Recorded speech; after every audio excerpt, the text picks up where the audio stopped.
రాజకీయ శక్తులు కోచింగ్ సెంటర్ల కుట్రలో భాగంగానే నిరుద్యోగుల ఆందోళనలన్నారు సీఎం రేవంత్. పరీక్షలు వాయిదా వేస్తే ప్రభుత్వానికి పోయేదేం లేదని, అభ్యర్థులే నష్టపోతారని చెప్పారు. అసెంబ్లీలో జాబ్ క్యాలెండర్ ప్రకటిస్తామని హామీ ఇచ్చారు. ప్రపంచంతో పోటీ పడేలా సిలబస్ ఉండాలన్న సీఎం, చదువుకు మార్కెట్ అవసరాలకు పొంతన లేదన్నారు.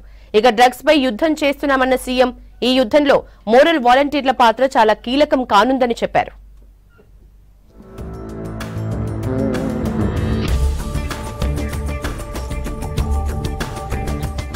ప్రస్తుత పరిస్థితుల్లో వెల్ఫేర్ ఫస్ట్ ప్రయారిటీ అయిందని, అభివృద్ధి సెకండ్ ప్రయారిటీ అయిందన్నారు సీఎం రేవంత్ రెడ్డి.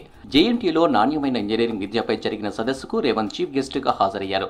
ఈ అకాడమిక్ ఇయర్ నుంచి ఫీజు రియంబర్స్మెంట్ రూపాయి బకాయి లేకుండా చెల్లిస్తామని చెప్పారు. చదువుకు మార్కెట్ అవసరాలకు పొంతన లేదని, ప్రపంచంతో పోటీపడే సిలబస్లు ఉండాలని సూచించారు రేవంత్. ఇక్కడున్న చాలా మందికి మేమేం అంశాలు ప్రస్తావించినా ప్రస్తావించకపోయినా ఫీ రియంబర్స్మెంట్ విషయంలో ఈ ప్రభుత్వం విధానం ఏందని మీ మనసులో ఎక్కడో ఉన్నట్టుగా మీ మొహాలు చూస్తుంటే నాకు బాగా అనిపిస్తుంది. ఈ అకాడమిక్ ఇయర్ నుంచి విద్యార్థులకు ఏదైతే ఫీ రియంబర్స్మెంట్ ఉందో, ఒక్క రూపాయి కూడా బకాయి లేకుండా ఆన్ టైం మీకు ఎట్లా మీకు సహాయం చేయాలనో, ఎట్లా మిమ్మల్ని ఆదుకోవాలనో, ఎట్లా మిమ్మల్ని నిలబెట్టాలనో మా ప్రభుత్వం తప్పకుండా ప్రయత్నం చేస్తానని చెప్పి ఈ సందర్భంగా మీకు నేను తెలియజేయదలుచుకున్నా.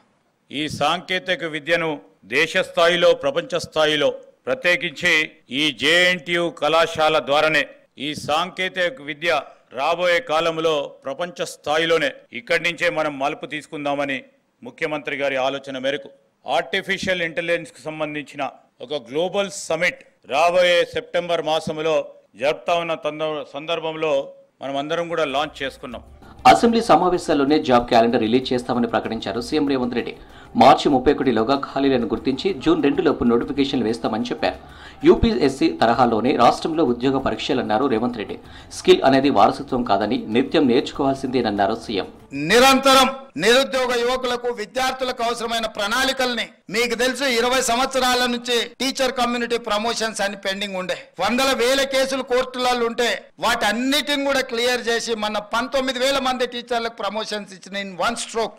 ఎవ్రీ ఇయర్ మార్చి 31 లోపల అన్ని శాఖలలో ఉండే ఖాళీలను తెప్పించి జూన్ 2 లోపల నోటిఫికేషన్లు ఇచ్చి డిసెంబర్ 9 లోపల సంవత్సరం ఉండే ఖాళీలను అన్ని భర్తీ చేయడానికి జాబ్ క్యాలెండర్ని తీసుకొస్తున్నా.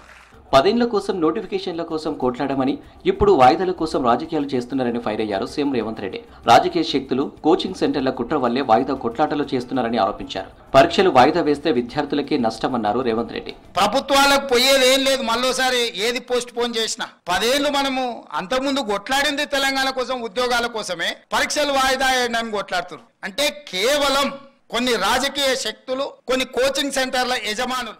డ్రగ్స్ పై ప్రభుత్వం యుద్ధం ప్రకటించిందన్నారు సీఎం రేవంత్ రెడ్డి. జేఎన్టీయూలో స్టూడెంట్ వాలంటరీ కార్యక్రమంలో పాల్గొన్నారు.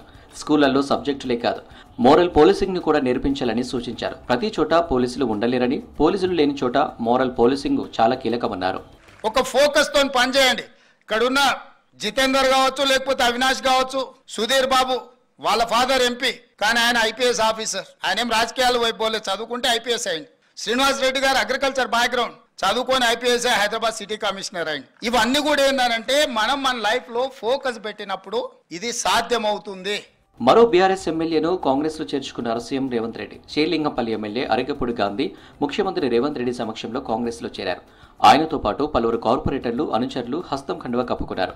దీంతో కాంగ్రెస్ లో చేరిన బీఆర్ఎస్ ఎమ్మెల్యేల సంఖ్య 9కి చేరింది. మరికొంతమంది బీఆర్ఎస్ ఎమ్మెల్యేలు కాంగ్రెస్ లో చేరుతారని జోరుగా ప్రచారం జరుగుతుంది. టీఆర్ఎస్ పార్టీల అభివృద్ధి ధ్యేయంగా ముందు పోయాం.